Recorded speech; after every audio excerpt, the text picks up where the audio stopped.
નમસ્કાર મિત્રો, સ્વાગત છે તમારું મારી YouTube channel Mehul Mavani education and culture. મિત્રો, આજે આપણે જોશું ધોરણ 8 વિષય હિન્દી સેમેસ્ટર 1 એટલે કે પ્રથમ સત્રની આપણું જે પહેલું કાવ્ય છે તેરી હે ઝમી. આ કાવ્યની સ્વાધ્યાયન પોથીના ઉત્તરો અંગે મિત્રો આપણે આ વિડીયોમાં ચર્ચા કરીશું. તો શરૂ કરીએ. પહેલું કાવ્ય તેરી હે ઝમી. તો મિત્રો, આ કાવ્યને તમે ગાયું હશે, જાણ્યું હશે અને સમજ્યા હશો. તો તેમાં સુંદર મજાનું પ્રાર્થના ગીત રજૂ કરવામાં આવ્યું છે. તો આ ગીતને સમજ્યા બાદ હવે આપણે સ્વાધ્યાયન પોથીના પ્રશ્નો જોઈએ. તો મિત્રો, આવું તમારે સ્વાધ્યાયન પોથીમાં પહેલું પેજ આપેલું હશે. તેમાં તમને આ કવિતામાંથી આપણને શું જાણવા મળે છે, શું ભાવ, શું મૂલ્યો આપણને મળે છે તેની સુંદર મજાની વાત કરી છે. સૌપ્રથમ વાંચી લઈએ. प्रस्तुत प्रार्थना गीत में ईश्वर के प्रति कृतज्ञता का भाव प्रकट हुआ है. जब हम संकट में फंस जाते हैं तब हमें ईश्वर की याद आती है. यह धरती, यह आकाश सब ईश्वर का है. वह दयालु है और सर्वशक्तिमान है. उसकी इच्छा से हमने इस धरती पर जन्म लिया है. ईश्वर ही हमें आफतों से दूर करता है. इसीलिए कवि कहते हैं कि ईश्वर तेरी कृपा दृष्टि हम पर सदा रखना. हम तेरे हैं, आप हमारे हैं. हमारे अपराधों को क्षमा कर और हमारी खबर रख. इस तरह इस कविता में ईश्वर के प्रति विश्वास एवं उसकी सर्वोपरिता स्वीकार किया गया है. तो मित्रों, આપણે જે કવિતા શીખ્યા તેરી હે ઝમી, તેરા આસમાન, તેનો આ સાર છે. હવે આગળ વધીએ મિત્રો. તો મિત્રો, આવો પ્રશ્ન પહેલો તમારી સ્વાધ્યાયન પોથીમાં આપણને આપેલો છે, જેની મિત્રો આપણને સૂચના આપી છે. प्रश्न 1, सही विकल्प के सामने वर्गाकार में सही का निशान कीजिए. મિત્રો, આપણને પ્રશ્ન આપેલો છે, તેના 4 વિકલ્પો આપ્યા છે. તેની સામે એક ચોરસ બોક્સ એટલે કે વર્ગાકારનું નિશાન આપેલું છે. આપણે તેમાં ખરાની નિશાની કરવાની છે. તો જોઈએ પ્રશ્ન પહેલો. મિત્રો, प्रश्न पहलो छे, जिस्म शब्द का अर्थ क्या होता है. पहलो शब्द छे भेट, बीजो छे काम, त्रीजो छे उपहार અને પાંચમો છે, ચોથો છે શરીર. તો મિત્રો, સાચો ઉત્તર આવશે શરીર. जिस्म શબ્દનો અર્થ થશે શરીર. તો આ રીતે તમારા સ્વાધ્યાયન પોથીમાં જે ચોરસ બોક્સ આપી છે, વર્ગાકારનું નિશાન આપેલું છે, તેમાં ખરાની નિશાની કરીશું. प्रश्न 2, आफत शब्द का विलोम शब्द कौन सा है. याद रखीશું, आफत शब्द का विलोम शब्द कौन सा है. तो મિત્રો, અહીં આપણને વિકલ્પ આપ્યા છે મુશ્કેલ, સંકટ, તૂફાન और અવસર. તો મિત્રો, સાચો ઉત્તર આવશે અવસર. આફત શબ્દનો વિલોમ એટલે કે વિરુદ્ધાર્થી શબ્દ થશે અવસર. આગળ વધીએ. પ્રશ્ન 3, અલગ શબ્દ પહચાનીએ. 4 શબ્દો આપ્યા છે, તેમાંથી જુદો પડતો શબ્દ જોઈએ. તો પહેલો છે સંકટ, બીજો છે મુસીબત, ત્રીજો છે જિસ્મ અને ચોથો છે આફત. તો મિત્રો, ઉપરના પ્રશ્નમાં પણ જોયું આપણે મુશ્કેલ, સંકટ, તૂફાન, સંકટ, મુસીબત, આફત આ બધા જ શબ્દો સમાનાર્થી શબ્દો છે. તો જુદો શબ્દ પડે છે જિસ્મ. જિસ્મ એટલે અર્થ થશે શરીર. આપણે ઉપરના પ્રશ્નમાં પણ જોયું જિસ્મ એટલે શરીર. તો સંકટ, મુસીબત, આફત આ ત્રણેય શબ્દો સમાનાર્થી શબ્દો છે. જુદો શબ્દ પડે છે જિસ્મ. એટલા માટે આપણે ઉત્તર લખ્યો જિસ્મ. ચોથો પ્રશ્ન જોઈએ મિત્રો. इस कविता में ओ सबसे बड़े ताकत वाले शब्द किसके लिए प्रयोग हुआ है. મિત્રો, આ પ્રશ્ન તમને ઉત્તર આવડી જ જશે, કેમ કે કવિતામાં આપણને ભગવાન પ્રત્યે કૃતજ્ઞતા વ્યક્ત કરી છે. તો આપણે પહેલા ચોરસ બોક્સમાં ખરાની નિશાની કરીશું. પ્રશ્ન 5, तेरी रहमत से हम सब ने ये खाली जगह पाए हैं. મિત્રો, ઉત્તર આવશે जिस्मो जा. ત્રીજા નંબરનો વિકલ્પ છે जिस्मो जा पाए हैं. તો આ રીતે આપણને 5 વિકલ્પો આપ્યા છે, તેમાંથી સાચો વિકલ્પ પસંદ કરી પ્રશ્નને સમજી કવિતાના આધારે મિત્રો આપણે ઉત્તરો લખ્યા. હવે આગળ વધીએ. પ્રશ્ન નંબર 2. પ્રશ્ન 2 મિત્રો આપણને આપેલો છે. प्रश्न 2 નો एक वाक्य में प्रश्नों के उत्तर लिखिए. पहला प्रश्न, बच्चे भगवान के आगे कैसे खड़े हैं. उत्तर, बच्चे भगवान के आगे सिर झुकाकर खड़े हैं।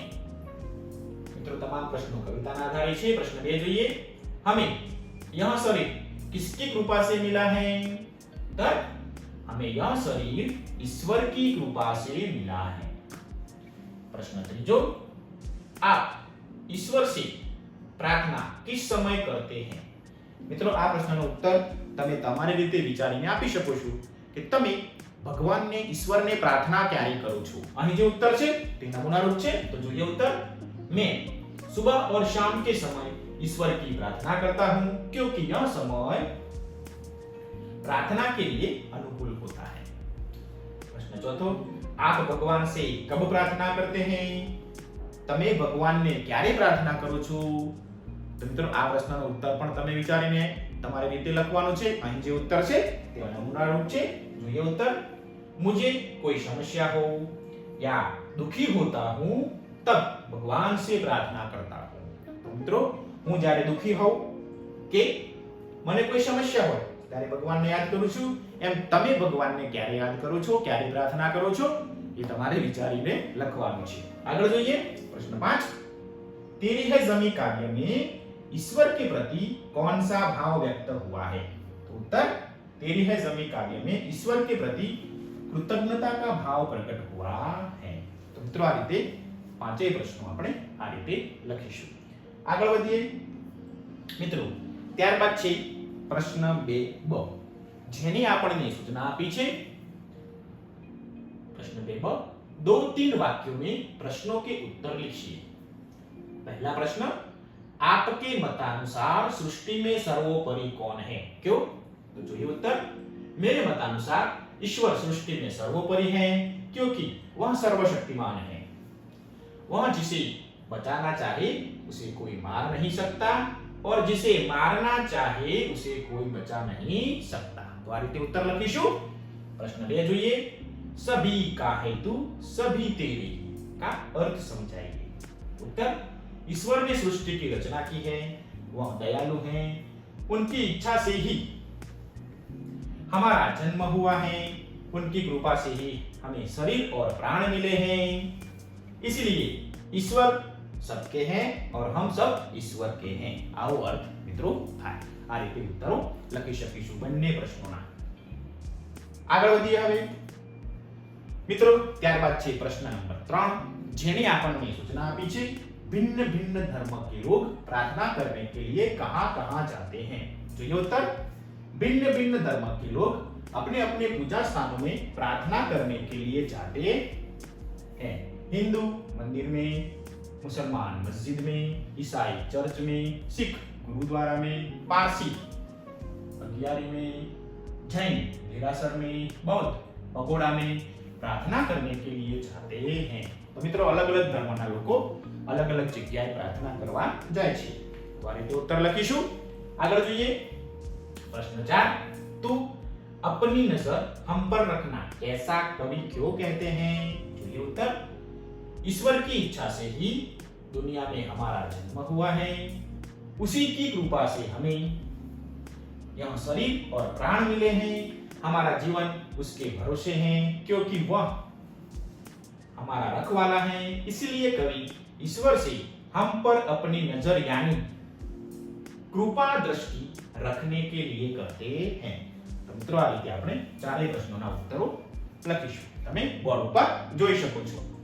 આગળ વધીએ પ્રશ્ન 5મો, आप भगवान से क्या-क्या मांगते हैं? મિત્રો તમે ભગવાન જોડે શું માંગો છો એ તમારે અહીં વિચારીને લખવાનું છે કે તમે ભગવાન જોડે કેવી પ્રાર્થના કરો છો। અહીં જે ઉત્તર છે તે નમૂનારૂપ છે, જોઈએ उत्तर। मैं भगवान से सुख, शांति और समृद्धि की प्रार्थना करता हूँ, साथ ही दुनिया में सभी का कल्याण हो ऐसे भगवान से वर मांगता हूँ। वर એટલે વરદાન। તો મિત્રો તમે હવે ભગવાનને કેવી પ્રાર્થના કરો છો, તમે ભગવાન જોડે શું શું માંગો છો એ તમારે અહીં વિચારીને લખવાનું છે। તો આ રીતે પાંચેય પ્રશ્નો આપણે આ રીતે લખીશું। તમને મિત્રો આ પાંચેય પ્રશ્નો બરોબર સમજાઈ ગયા હશે। હવે આગળ વધીએ મિત્રો। ત્યારબાદ છે પ્રશ્ન નંબર 3, જેની આપણને સૂચના આપી છે તે બરાબર સમજી લઈએ। अपना मनपसंद चित्र चिपका कर उसके आधार पर अपने शब्दों में कविता लिखिए। મિત્રો અહીં જે કવિતા આપી છે તે સૂરજ દાદાને લગતી છે। તો મિત્રો સૌપ્રથમ આપણે ભગવાન સૂર્યનું ચિત્ર દોરી લઈએ। તમને ભગવાન સૂર્યનું ચિત્ર કદાચ આવડતું હશે, હું અહીં દોરી રહ્યો છું। તે માત્ર નમૂનારૂપ છે, તમને ગમે તેવું ચિત્ર મિત્રો તમે અહીં દોરી શકો છો। તમારી સ્વાધ્યાય પોથીમાં મિત્રો ચિત્ર દોરવા માટે અને કવિતા લખવા માટે સુંદર જગ્યા આપેલી છે। તો મિત્રો તમે તેમાં લેખન કાર્ય અને ચિત્ર દોરી લેજો। સૌપ્રથમ પેન્સિલથી દોરશો તો તમને ચિત્ર દોરવાની મજા આવશે, ભૂલ ઓછી પડશે। હવે મિત્રો આ ચિત્ર દોર્યા બાદ આપણે તેના વિશેની કવિતા નીચે લખેલી છે તે જોઈએ। रोज सवेरे जल्दी जल्दी आता है, धरती पर उजियारा लाता है, सूरज जैसा नहीं कोई दानी, हमको देता प्रकाश और पानी। मतलब कि वरसाद सूर्यના આધારે જ પડે છે। तुम ही हर प्राणी के जीवन दाता, बच्चे बुलाते प्यार से सूरज दादा। तो મિત્રો આ રીતે સૂર્ય વિશે અહીં મિત્રો 6 કાવ્ય પંક્તિ લખી છે। હવે તમે આ જગ્યા ઉપર સુંદર મજાનું તમને ગમે તેવું ચિત્ર દોરજો અને તે ચિત્રને આધારે નીચે તમારી મનગમતી કવિતા બનાવવાની છે, તમને આવડે તેવી। આ જે ઉત્તર છે તે આપના સમજણ પૂરતો અને નમૂનારૂપ છે। તો આ રીતે તમે કવિતા લખી શકો। પ્રશ્ન નંબર 3 માં મિત્રો આપણે આવું કામ કરવાનું છે। હવે આગળ વધીએ।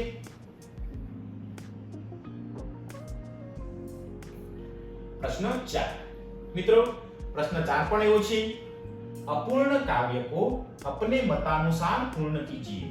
મિત્રો તમને સ્વાધ્યાય પોથીમાં આટલી કવિતા લખીને આપેલી છે, સમજી લઈએ। सदा सत्य पथ पर चले हम, दिन दुखियों की सेवा करें हम। આટલી બે પંક્તિ તમને લખીને આપી છે, બાકીની પંક્તિઓ આપણે લખવાની છે। તો મિત્રો જાતે પ્રયત્ન કરીને લખીએ। અહીં જે ઉત્તર છે તે નમૂનારૂપ છે, તો આ રીતે લખીશું। सदा पर्यावरण का जतन करें हम, सब जीवों की मदद करें हम, पढ़ लिख समझदार बनकर देश का नाम रोशन करें हम। तो मित्रों बाकीनी 4 पंक्ति आ रीते આપણે વિચારીને લખી શકીએ। સૌપ્રથમ બે પંક્તિ આપી છે, તેમાં આપણે આગળની કવિતા ઉમેરવાની છે, કવિતામાં વધારો કરવાનો છે। તો આ રીતે ઉત્તર લખી શકીએ। પ્રશ્ન 4 માટે પણ આપણે અધૂરી કાવ્ય પંક્તિ પૂર્ણ કરવાની છે। હવે આગળ વધીએ। પ્રશ્ન 5 મિત્રો પ્રશ્ન 5 તમને આપ્યો છે, જેની સૂચના આપી છે રેખાંકિત શબ્દों का वचन बदलकर वाक्य फिर से लिखिए। મિત્રો અહીં વાક્ય કાં તો એકવચનમાં છે અને કાં તો બહુવચનમાં છે। આપણે જો એકવચનમાં હોય તો બહુવચનમાં શબ્દ ફેરવી અને વાક્ય ફરીથી લખીશું, અને જો વાક્ય બહુવચનમાં હશે તો આપણે એકવચનમાં शब्द फेरवी અને વાક્ય ફરીથી લખીશું। તો જોઈએ આપણને આવા 5 વાક્યો આપેલા છે। પહેલું વાક્ય, दृश्य देखने के लिए घर का दरवाजा खुल गया। તો મિત્રો અહીં દરવાજા શબ્દ નીચે રેખાંકિત કરેલું છે, યાદ રાખીશું। દરવાજા શબ્દ નીચે રેખાંકિત કરેલું છે। હવે આપણે આ વાક્ય એકવચનમાં છે, તમને વાંચીને ખ્યાલ આવી ગયો છે। આપણે તેનું બહુવચન કરીએ।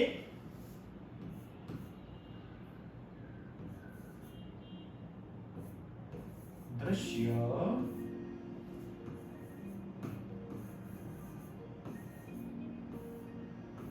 देखने के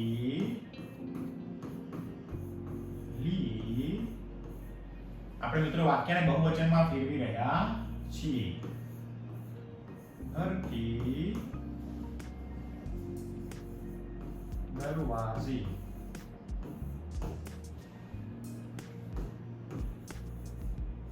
खुल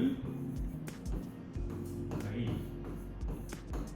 આ રીતે મિત્રો આપણે આપેલા વાક્યને બહુવચનમાં લખ્યું। दृश्य देखने के लिए घर के दरवाजे खुल गए। આગળ જોઈએ બીજું વાક્ય, जंगल में हाथी ने उत्पात मचाया। તો મિત્રો અહીં હાથી શબ્દ નીચે રેખાંકિત કરેલું છે, તો જોઈએ બહુવચન, जंगल में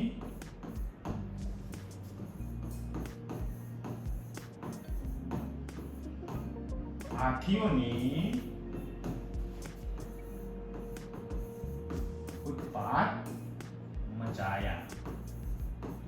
રીતે આપણે પહેલા વાક્યનું બહુવચન કરીશું. એકવચનમાંથી આપણે બહુવચનમાં ફેરવ્યું. બીજું વાક્ય જેમાં લખ્યું છે મેં તેરે આગે શીશ ઝુકાતા હું. તો મિત્રો આ વાક્ય એકવચનમાં છે. મેં શબ્દ નીચે રેખાંકિત કરેલું છે. હવે આપણે બહુવચન કરીએ. મેનું હમ तेरे आगे शीश झुकाते. जो मित्र वाक्य में फेरफार आवे छे. झुकाता झुकाते हुनी जग्याए है. मित्र याद राखीशुं जो अनुस्वार नहीं करिए तो वाक्य शुद्ध रूपे लखी शकीशुं नहीं. बहुवचन में होइए त्यारे ह તેની પર બે માત્ર અને અનુસ્વાર જરૂરથી કરીશું તો વાક્ય બહુવચનમાં શુદ્ધ રૂપે લખી શકીશું. આગળ ચોથું પેડ પર બેઠે પક્ષીને આકાશ में ઉડાન ભરી. તો મિત્રો અહીં બે શબ્દો નીચે એક પેડ અને પક્ષી. મિત્રો પેડનું બહુવચન પણ પેડ થશે અને પક્ષીનું બહુવચન પણ મિત્રો ઘણા બધા વાક્યોમાં પક્ષી જ થાય છે. પરંતુ હવે જ્યારે આપણે તેનો વાક્યમાં ઉપયોગ કરવાનો છે ત્યારે જો યોગ્ય આરોપ અવરોધ સાથે ફેરફાર કરીશું તો આપણે વાક્યને શુદ્ધ રૂપે લખી શકીશું. તો જોઈએ ઉત્તર.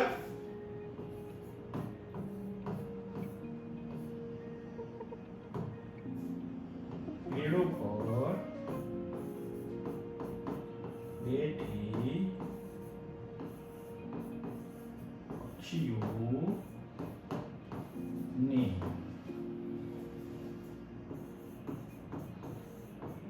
आकाश में उड़ान भरी.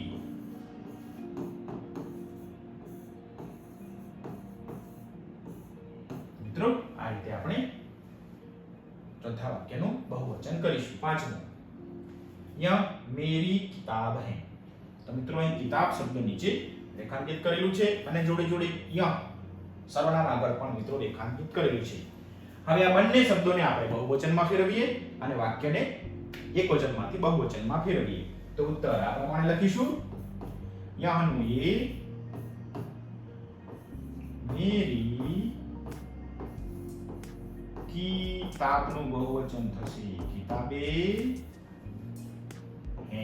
મિત્રો યાદ રાખીશું હે ઉપર બે માત્ર અને અનુસ્વાર કરીશું તો જ વાક્ય બહુવચનમાં થશે. આ એકવચનમાં છે તો તેમાં અનુસ્વાર કરેલો નથી. અહીં બહુવચનમાં છે તો અનુસ્વાર કરેલો છે. તો આ રીતે પાંચેય વાક્યો આપણે અહીં વચન બદલીને લખ્યા. તો મિત્રો આ રીતે ઉત્તર લખીશું. તમે જાતે પ્રયત્ન કરીને પણ મિત્રો ઉત્તરો લખી શકો છો. તમને પ્રશ્ન નંબર 5 સમજાઈ ગયો હશે. હવે મિત્રો આગળ વધીએ ત્યારબાદ પ્રશ્ન નંબર 6 જોઈએ કે તેમાં શું આપેલું છે. મિત્રો પ્રશ્ન 6 છે તેમાં આપણને સૂચના આપી છે. પ્રશ્ન 6 उपसर्ग वे शब्दांश हैं जो सार्थक शब्दों के पूर्व એટલે કે પહેલા जुड़ने पर अर्थ में परिवर्तन ला देते हैं. મિત્રો એનો અર્થ એ થયો ઉપસર્ગ એવો શબ્દ છે એવો શબ્દનો અંશ છે જે શબ્દની આગળ લાગી શબ્દનો અર્થ બદલી નાખે છે. આગળ જોઈએ. कोष्टक में से योग्य उपसर्ग लेकर दिए गए शब्दों के साथ जोड़कर नए शब्द बनाइए. तो मित्रों કૌંસની અંદર આપણને પ્ર, ની અને વી આટલા ઉપસર્ગ આપેલા છે. નીચે શબ્દો આપેલા છે. આપણે યોગ્ય ઉપસર્ગ મૂકી નવો શબ્દ બનાવવાનો છે. તો પહેલો શબ્દ મિત્રો આપણને આપ્યો છે ગતિ. તો મિત્રો અહીંથી આપણે શબ્દ પસંદ કરીશું પ્ર. તો નવો શબ્દ બનશે પ્રગતિ. મિત્રો આ રીતે આપણે નવો શબ્દ બન્યો. ગતિ હતો તેમાં શબ્દાંશ પ્ર ઉમેર્યો તો નવો શબ્દ બની ગયો પ્રગતિ. આવે છે ગુણ. તો મિત્રો ગુણ શબ્દની આગળ આપણે ની શબ્દાંશ ઉમેરીશું તો નવો શબ્દ બનશે નિર્ગુણ. તો આ રીતે આપણે શબ્દો બનાવતા જઈશું. હવે છે દેશ. તેમાં આપણે શબ્દાંશ ઉમેરીએ વી તો નવો શબ્દ બનશે વિદેશ. મિત્રો આ ઉપરાંત પ્ર શબ્દાંશ લગાવીને આપણે નવો શબ્દ બનાવી શકીએ છીએ પ્રદેશ. બંને શબ્દાંશ તમે લગાવી અને શબ્દ બનાવી શકો છો. વિદેશ પણ બનશે, પ્રદેશ પણ બનશે. આપણે અહીં શીખ્યા ઉપસર્ગ, મતલબ કે શબ્દની આગળ શબ્દાંશ લાગે અને નવો શબ્દ બને છે, જેને આપણે કહીશું ઉપસર્ગ. તો આ રીતે આપણે આ પ્રશ્નનો ઉત્તર લખી શકીએ છીએ. હવે જોઈએ મિત્રો પ્રશ્ન 6 નો બ. આગળ વધીએ મિત્રો. પ્રશ્ન 6 નો બ આપ્યો છે. આગળ આપણે ઉપસર્ગ જોયો. અહીં આપણે જોવાનું છે प्रत्यय. प्रत्यय ऐसे शब्दांश हैं जो शब्दों के अंत में जुड़कर नए शब्दों का निर्माण करते हैं. આપણે આગળ જોયું ઉપસર્ગ એવા શબ્દો હતા, એવા શબ્દાંશ હતા જે આગળ લાગતા હતા શબ્દને અને નવો શબ્દ બનતો હતો. અહીં છે પ્રત્યય જે શબ્દની પાછળ લાગશે અને નવો શબ્દ બનશે. कोष्टक में से योग्य प्रत्यय लेकर दिए गए शब्दों के साथ जोड़कर नए शब्द बनाइए. तो मित्रों कोष्टकમાં आई, આઈન અને ઈયત આટલા શબ્દો આપ્યા છે. આપણને 3 શબ્દો આપી દીધા છે, પટ, ઇન્સાન અને બાબુ. હવે આપણે યોગ્ય પ્રત્યય મૂકી નવો અર્થસભર શબ્દ બનાવીએ. પટ તો મિત્રો તેમાં આપણે શબ્દો ઉમેરીશું આઈ. તો મિત્રો નવો શબ્દ બનશે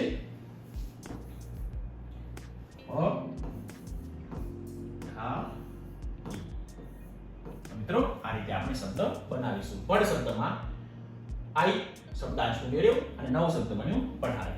આગળ ઇન્સાન મિત્રો એમાં શબ્દ ઉમેરશું આપણે ઈયત. ઇન્સાન તા ઈયત. તો મિત્રો નવો શબ્દ બનશે ઇન્સાનિયત. તો આ રીતે આપણે નવો શબ્દ બનાવીશું. હવે છે બાબુ. તો બાબુમાં આપણે શબ્દો ઉમેરીશું આ ઈન. બાબુ વત્તા આઈ. નવો શબ્દ બનશે બાબુ ઈ આઈ. તો આ રીતે મિત્રો આપણે શબ્દ બનાવી શકીશું. શબ્દની પાછળ લાગે અને અર્થસભર શબ્દ બને. યાદ રાખજો મિત્રો, સરવાળો ગમે એમ થઈ જશે, પરંતુ જે નવો શબ્દ બને છે તે કેવો શબ્દ હોવો જોઈએ? અર્થસભર, મતલબ કે તમને સમજાય તેવો શબ્દ હોવો જોઈએ. તો આ રીતે આપણે પ્રત્યય લગાવી નવા શબ્દો બનાવી શકીએ છીએ. હવે આગળ વધીએ મિત્રો. ત્યારબાદ આપણને શબ્દ આપ્યો છે, પ્રશ્ન આપ્યો છે, પ્રશ્ન નંબર 7, જેમાં આપણને સૂચના આપી છે शब्दों को पढ़कर और शब्दकोश को क्रम में लिखिए. મિત્રો શબ્દોને વાંચવાના છે અને પછી તેને શબ્દકોશના ક્રમમાં લખવાના છે. મિત્રો તમે ધોરણ 6, 7 અને 8મા ધોરણમાં આવ્યા ત્યાં સુધી સતત તમે આ શબ્દકોશના શબ્દોને કેવી રીતે ગોઠવવા તે શીખી આવ્યા છો. હિન્દીમાં પણ શીખ્યા હશો, ગુજરાતીમાં પણ શીખ્યા હશો. મિત્રો હિન્દી અને ગુજરાતી શબ્દકોશમાં ફરક એટલો જ છે કે ગુજરાતીમાં અનુસ્વારવાળા શબ્દ પાછળથી લખાય છે, જ્યારે હિન્દીમાં અનુસ્વારવાળા શબ્દો પહેલા લખાય છે. તો અહીંયા મિત્રો જે શબ્દો આપ્યા છે તેને સૌપ્રથમ સમજી લઈએ. દુનિયા, क्षमता, खुदा, आसमान, दृष्टि, जमी, योद्धा, नाविक, श्रृंखला, कंचन, प्रार्थना અને ઈશ્વર. આટલા શબ્દો મિત્રો આપણને આપેલા છે. હવે આ શબ્દોને આપણે શબ્દકોશના ક્રમમાં ગોઠવવાના છે. તો જોઈએ ઉત્તર કેવી રીતના ગોઠવીએ. મિત્રો શબ્દોને વાંચ્યા બાદ હવે આપણે આગળ વધીએ. તો તમે શબ્દકોશમાં અહીં આપણે પહેલો શબ્દ મૂકીશું. પહેલા સ્વરો લઈ લઈએ, યાદ રાખીશું. સૌપ્રથમ આપણને ગુજરાતીમાં કે હિન્દીમાં સૌપ્રથમ સ્વરો અને ત્યારબાદ વ્યંજન આવતા હોય તેવા શબ્દો આપણે લઈશું. તો સૌપ્રથમ આપણે શબ્દોમાં સ્વરો લઈએ. તો અ થી શરૂઆત થાય છે, તો અ વાળો શબ્દ સૌપ્રથમ શોધીશું. ત્યારબાદ આ વાળો, હા તમે કહેશો સાહેબ આ વાળો શબ્દ છે, તો આપણે તેને પહેલો લખીશું. પહેલો શબ્દ આસમાન. ત્યારબાદ શબ્દ બીજો અ પછી સ્વરોમાં બીજો કોઈ શબ્દ આ ઈશ્વર. તો આપણે નંબર આપીશું 2. તો 2 નંબર ઉપર લખીશું આપણે ઈશ્વર. ત્યારબાદ સ્વરોમાં કોઈ શબ્દ મિત્રો બાકી રહેતો નથી. હવે આગળ વધીએ. હવે જોઈએ વ્યંજનો વાળા શબ્દો. તો કથી શરૂઆત કરીશું? તો ક વાળો શબ્દ આ કંચન, આપણે નંબર આપીશું 3. કંચન, સરસ. નંબર 3. ત્યારબાદ ચોથા નંબર ઉપર હા મિત્રો ક પછી યાદ રાખીશું આપણે બંને શબ્દકોશમાં ગુજરાતી હોય કે હિન્દી. ક પછી શબ્દ આવશે ક્ષત્રિયનો ક્ષ. કેમ? તો આ જે ક્ષ છે એ ક અને મીંડા વાળો એટલે કે શરણાઈના શ થી બનેલો ક્ષ છે. યાદ રાખીશું ક્ષ, ક અને ક્ષ. એટલે કલમના ક પછી તરત આપણે ક્ષત્રિયનો ક્ષ શબ્દ લઈશું. તો આમાં જોશું તો આપણને ક્ષમતા શબ્દ આપેલું છે. તો ચોથો શબ્દ લઈશું આપણે ક્ષમતા. ક્ષમતા. ત્યારબાદ ક પછી ખ વાળો શબ્દ, તો 5મા નંબર ઉપર આવશે ખુદા શબ્દ. ખુદા. આ રીતે ખુદા શબ્દ લખીશું. ત્યારબાદ છઠ્ઠા નંબરે ખ પછી આગળ આપણે કક્કો ગુણતા જશું. ખ પછી ક, ગ, ચ, છ, જ. મિત્રો શબ્દ આવે છે જમી. છઠ્ઠા નંબરે શબ્દ જમી. 7મા નંબરે જા પછી ટ, ઠ, ડ, ઢ, ણ, ત, થ, દ. પછી મિત્રો શબ્દ આવે છે દ. તો મિત્રો અહીં દુનિયા પણ છે અને દ્રષ્ટિ પણ છે. તો પહેલો શબ્દ લઈશું આપણે દુનિયા. કેમ કે અહીં રનો દ જોડે દના રસ્વ જોડે ર જોડાયેલો છે, જોડાક્ષર છે. તો પહેલો શબ્દ લઈશું આપણે દુનિયા. 7મા નંબર ઉપર આપણે લઈશું દુનિયા. જમીને છઠ્ઠો નંબર. 7મા નંબર ઉપર શબ્દ આવશે દુનિયા. દુનિયા. ઓકે. હવે 8મા નંબર ઉપર આપણને ખ્યાલ જ છે શબ્દ લેવાનો છે દ્રષ્ટિ.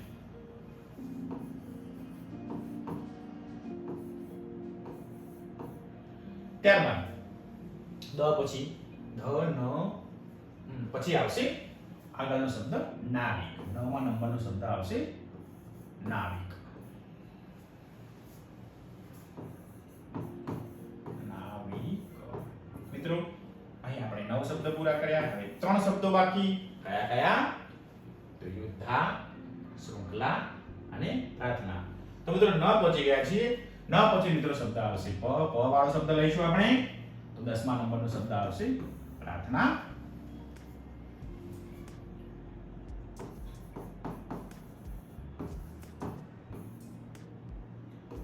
પ, ફ, બ, ભ, મ, ય, ર. તો ર વાળો શબ્દ લઈશું યોદ્ધા. 11મો શબ્દ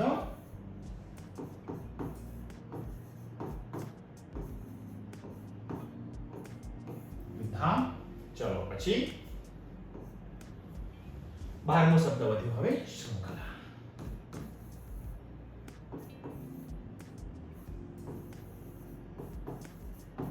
આ રીતે મિત્રો આપણે 12 શબ્દો લખીશું. ખ્યાલ આવી ગયો તમને? પહેલો શબ્દ આસમાન, બીજો ઈશ્વર, ત્રીજો કંચન, ચોથો ક્ષમતા, 5મો ખુદા, છઠ્ઠો જમી, 7મો દુનિયા, 8મો દૃષ્ટિ, 9મો નાવિક, 10મો પ્રાર્થના, 11મો યોદ્ધા અને 12મો શૃંખલા. આ રીતે આપણે આપેલા શબ્દોને શબ્દકોશના ક્રમમાં વ્યવસ્થિત સમજીને ગોઠવીશું. તમે જાતે પ્રયત્ન કરીને શબ્દકોશનો ઉપયોગ કરીને તમે આ શબ્દોને વ્યવસ્થિત ગોઠવી શકો છો. આગળ વધીએ હવે મિત્રો પ્રશ્ન નંબર 8મો જોઈએ.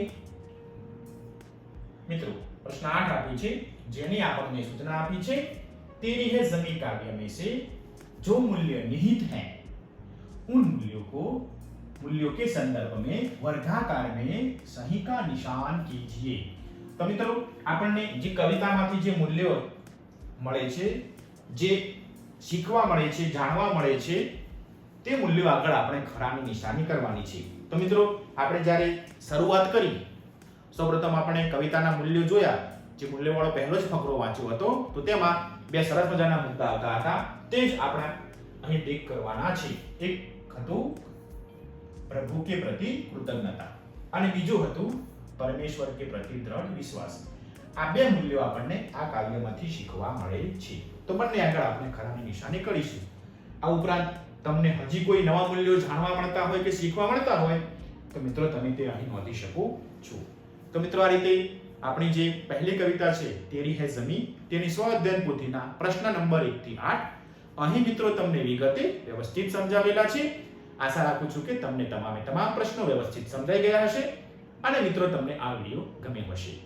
જો મિત્રો તમને વિડિયો ગમ્યો હોય તો પ્લીઝ મિત્રો વિડિયોને શેર, લાઈક અને સબસ્ક્રાઇબ કરવાનું ચૂકતા નહીં.